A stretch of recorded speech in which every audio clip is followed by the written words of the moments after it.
The wooden doors of Providence Municipal Court opened quietly at 10:15 a.m., and a figure in black walked through. Father Michael O'Brien, 62 years old, moved with the measured dignity of someone who'd spent 4 decades serving others. His simple black suit and white clerical collar stood in stark contrast to the usual parade of designer clothes and expensive jewelry that often passed through these doors. In his weathered hands, he carried a worn leather Bible and a manila envelope containing his court summons. Before we dive into what happened in that courtroom, if you believe in justice and want to support a new channel dedicated to sharing these powerful stories, please hit that subscribe button and like this video. Every subscription helps us bring more of Judge Caprio's wisdom to light. The bailiff called the case. The People versus Father Michael Patrick O'Brien, case number 2024 TRF 10847. Charges: running a red light and exceeding the speed limit by 23 miles per hour on Elmwood Avenue near Roger Williams Park. Fine: $385. Judge Frank Caprio looked up from his paperwork, his 37 years on the bench giving him an instinct for reading people. The priest stood calmly, no trace of entitlement or defensiveness in his posture. Just quiet acceptance. Father O'Brien, please approach the bench. The priest walked forward, his footsteps barely audible on the marble floor. Good morning, Your Honor. Good morning, Father. I'm looking at Officer Martinez's report from October 9th at 11:47 p.m. It says you were driving 53 miles per hour in a 30-mile-per-hour zone and ran a red light at the intersection of Elmwood and Adelaide. Is this accurate? Yes, Your Honor, it is. No hesitation, no excuses, just the truth. Judge Caprio studied the priest's face. Father, in my experience, when someone admits guilt this readily, there's usually a story. Would you like to tell me what happened that night? Father O'Brien nodded slowly. Your Honor, I've been the pastor at St. Brendan's Church in South Providence for 18 years. On the evening of October 9th, I received a phone call at 11:32 p.m. It was from Rhode Island Hospital. A parishioner of mine, Margaret Sullivan, 78 years old, had been brought to the ICU. She was dying. The courtroom fell silent. Margaret had been a member of my church for over 50 years. She'd lost her husband 2 years ago, and her only daughter lived in California. The hospital chaplain called me because Margaret was asking for me specifically. She wanted to receive the sacrament of the anointing of the sick, what many people call last rites. She wanted to confess, to receive absolution, to prepare her soul before she met God. Judge Caprio leaned forward. So, you were rushing to the hospital to perform last rites? Yes, Your Honor. The hospital is normally a 10-minute drive from the rectory. But at 11:30 at night, with empty streets, I made a decision. I drove faster than I should have. When I came to that intersection at Elmwood and Adelaide, the light turned yellow. I should have stopped. Instead, I accelerated through it because I was afraid. Afraid that Margaret would die before I could get there. Afraid she would leave this world without the comfort of her faith. The priest's voice remained steady, but there was emotion beneath it. Officer Martinez pulled me over 2 blocks from the hospital. He was professional and courteous. He asked if there was an emergency, and I explained about Margaret. He followed me to the hospital, waited while I went inside, and then wrote me the citation when I came back out. And did you make it in time? Judge Caprio asked softly. Father O'Brien's eyes glistened. Yes, Your Honor. Margaret was unconscious when I arrived. But I was able to perform the sacrament, to anoint her with holy oil, to pray over her. She passed away 17 minutes later. Her daughter told me later that knowing I'd been there brought her great comfort. The courtroom was completely silent now. Even the court reporter had stopped typing. "Your Honor," Father O'Brien continued, "I want to be clear about something. I'm not asking for special treatment because I'm a priest. I broke the law. I ran that red light. I was speeding. The fact that I had what I believed was a sacred duty doesn't erase the fact that I violated traffic laws designed to keep people safe. I could have caused an accident. I could have hurt someone.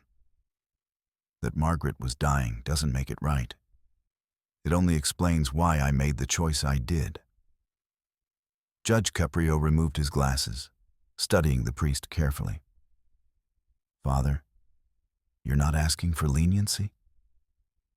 "I'm asking for fairness, Your Honor. I'm explaining the circumstances so you can judge them as you see fit. But I'm not claiming that my reasons excuse my actions. I wore this collar for 40 years, and I've always taught my parishioners that we're accountable for our choices, that good intentions don't absolve us of responsibility. I'd be a hypocrite to stand here and claim otherwise. What happened next would change everything." Judge Caprio opened the manila folder more carefully. Inside was Officer Martinez's report. But there was something else. Witness statements. 3 of them. "Father O'Brien, I see that Officer Martinez included witness statements in his report. Did you know about these?" The priest looked confused. "No, Your Honor. Officer Martinez didn't mention any witnesses to me." Judge Caprio began reading. The first statement is from David Chen, age 47, who was driving home from his night shift at the hospital. He states, "I was stopped at the red light on Adelaide when I saw a black sedan run the light going at least 50 miles per hour. I was angry at first, thinking it was another reckless driver.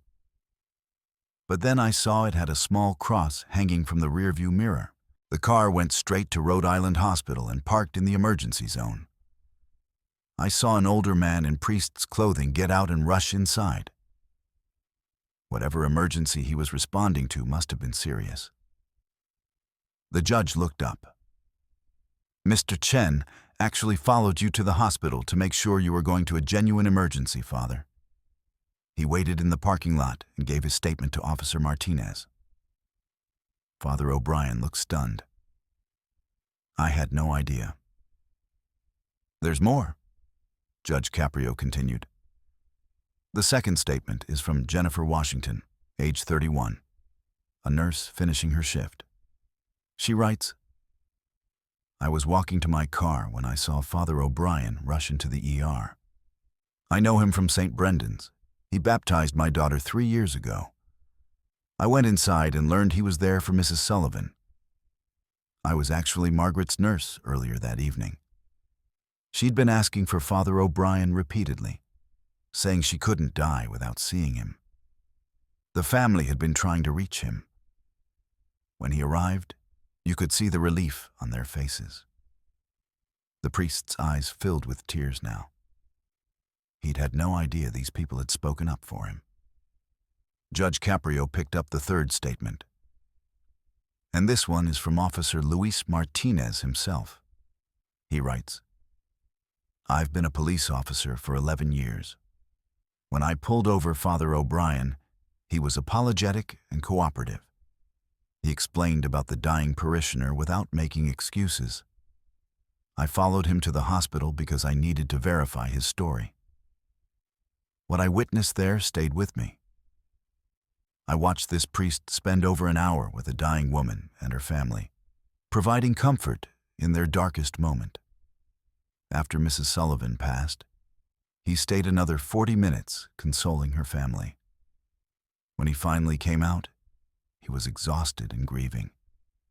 But he still thanked me for being understanding.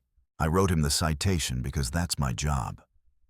But I want the court to know that Father O'Brien's actions that night, while technically illegal, were motivated by compassion and spiritual duty, not recklessness.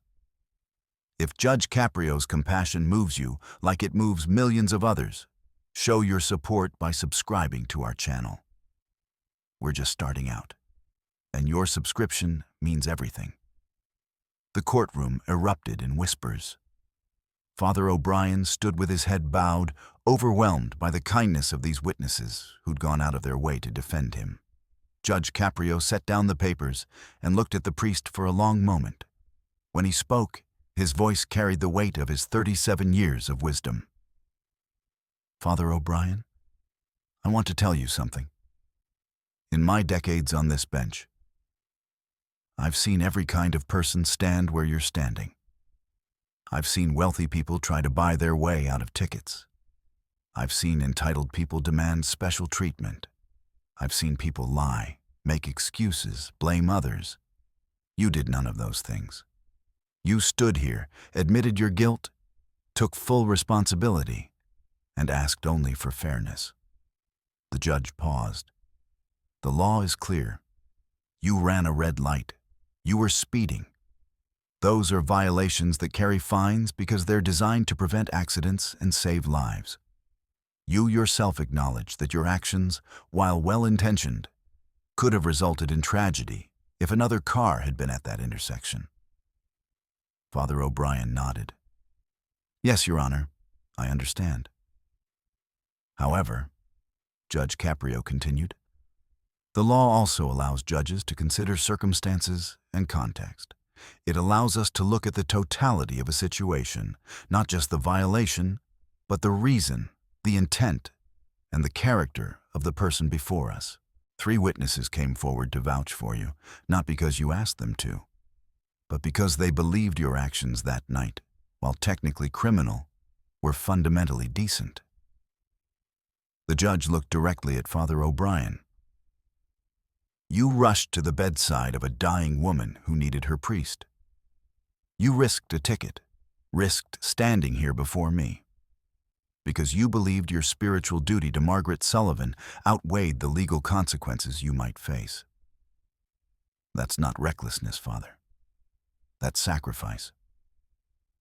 Your Honor, the priest began, but Judge Caprio raised his hand gently. Let me finish, Father. You've spent 40 years serving the community of South Providence. Officer Martinez's report mentions that you run a food pantry that serves over 300 families a month. You organize youth programs that keep teenagers off the streets. You visit the sick at Rhode Island Hospital every Tuesday and Thursday. St. Brendan's Church, under your leadership, provides free ESL classes, job training, and addiction counseling. You don't just preach about serving others. You live it every single day. The judge picked up a document from his desk. I did some research after reading this case file. Do you know what I found? In 18 years as pastor, you've never had a traffic violation. Not one. This is your first citation. That tells me something about who you are. You're not someone who habitually disregards the law. You're someone who, faced with an impossible choice between following traffic rules and answering a dying woman's final prayer, chose compassion. Father O'Brien's voice was thick with emotion. Your Honor, I appreciate your kind words, but I still broke the law. Yes, you did, Judge Caprio agreed. And there must be some acknowledgement of that.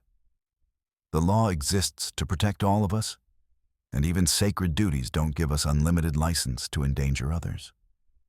So here's what I'm going to do. The standard fine for your violations is $385. I'm reducing that fine to $50. The courtroom gasped. Father O'Brien looked shocked. Your Honor, that's incredibly generous, but I'm not finished, Father. I'm reducing the fine because I believe the circumstances warrant leniency. However, I'm also going to ask something of you. The South Providence community needs education about traffic safety, about the importance of following laws even when we believe we have good reasons to break them. I want you to organize a series of community workshops at St. Brendan's on civic responsibility and traffic safety. Work with the Providence Police Department to bring in officers who can talk about why these laws exist and how they save lives. Judge Caprio leaned forward. You have a platform, Father. You have a congregation that listens to you, that respects you. Use that platform to teach people that following the law isn't just about avoiding tickets. It's about protecting each other. Can you do that?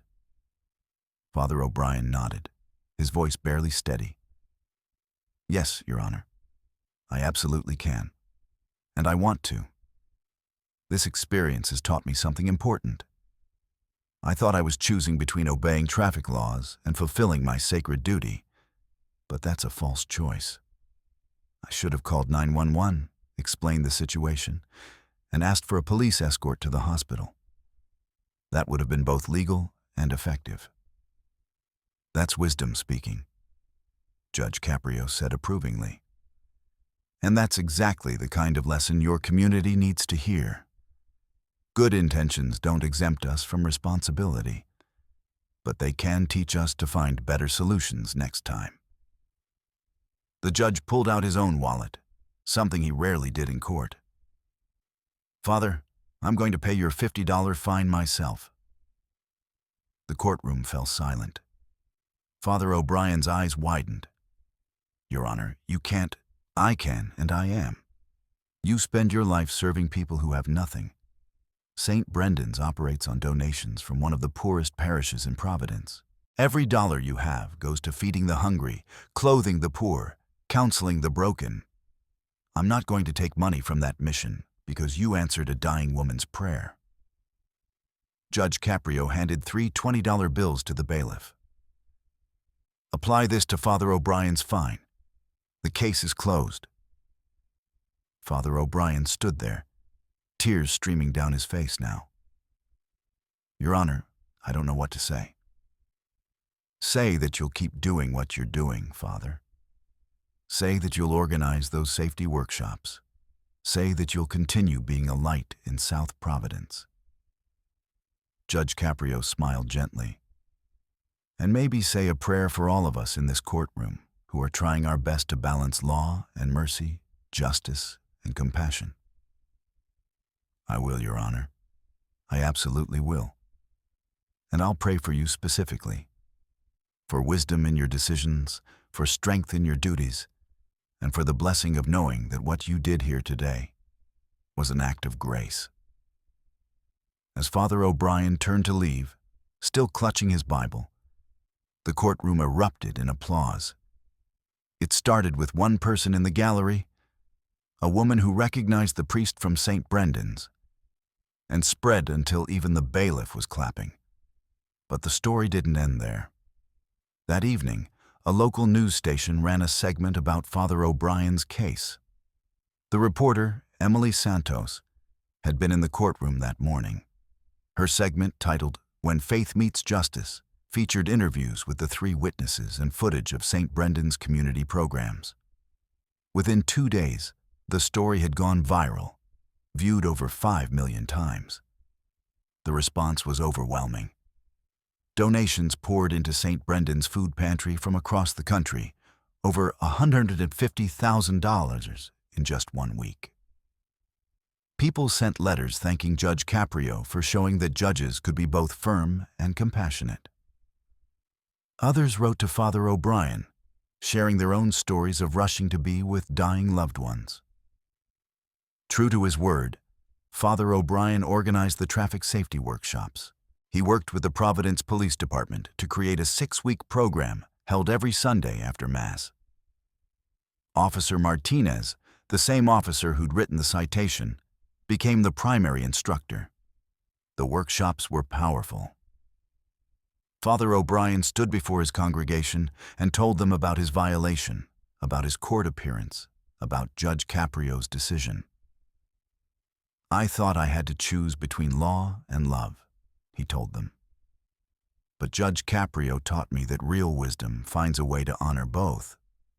He showed me mercy, but he also held me accountable. That's what justice should look like. Over 200 community members attended those workshops. They learned about traffic laws, about the statistics behind them, about the families devastated by preventable accidents. Officer Martinez shared stories of crashes caused by people who thought they had good reasons to speed or run red lights. People rushing to hospitals, to airports, to important meetings. Every reason feels justified in the moment, he said. But the family of the person you hit won't care about your reasons. 6 months after the court hearing, something remarkable happened. Traffic violations in South Providence dropped by 18%. The workshops had worked. People were driving more carefully, respecting traffic signals, understanding that laws exist for everyone's protection. Father O'Brien sent a letter to Judge Caprio, updating him on the program's success. He included photos of the workshops, testimonials from participants, and traffic statistics from the Providence Police Department. At the end, he wrote, "Your Honor, you gave me mercy when I deserved punishment. You trusted me to turn my mistake into a teaching moment. I hope these results show you that your trust was not misplaced. More importantly, I hope they show you that justice tempered with compassion can change entire communities, not just individual lives." Judge Caprio kept that letter in his desk drawer, pulling it out whenever he faced a difficult case that required balancing law and mercy. Margaret Sullivan's daughter, Patricia, flew back from California to attend one of the workshops. Afterward, she approached Father O'Brien with tears in her eyes. "Father, I want you to know something. My mother's last coherent words, before you arrived that night, were about you. She told the nurse, 'I need to see Father Mike. I need to make my peace.' You gave her that. You risked everything to give my mother peace in her final moments. Whatever you went through, the ticket, the court, the stress, please know it mattered. It mattered to her, and it matters to me. If this story touched your heart, if you believe judges like Frank Caprio represent the best of our justice system, please support our new channel by subscribing and liking this video. Share it with someone who needs to hear that justice and compassion can coexist. Comment below with your city. Let's build a community that believes in fairness for all. The lesson of Father O'Brien's case spread far beyond Providence. Other cities began implementing similar programs, using faith leaders and community organizers to teach civic responsibility. The Caprio model, as it became known, showed that courts could punish violations while still recognizing the humanity of those who commit them. Judge Frank Caprio continued his work in Providence Municipal Court, treating each person with dignity and wisdom.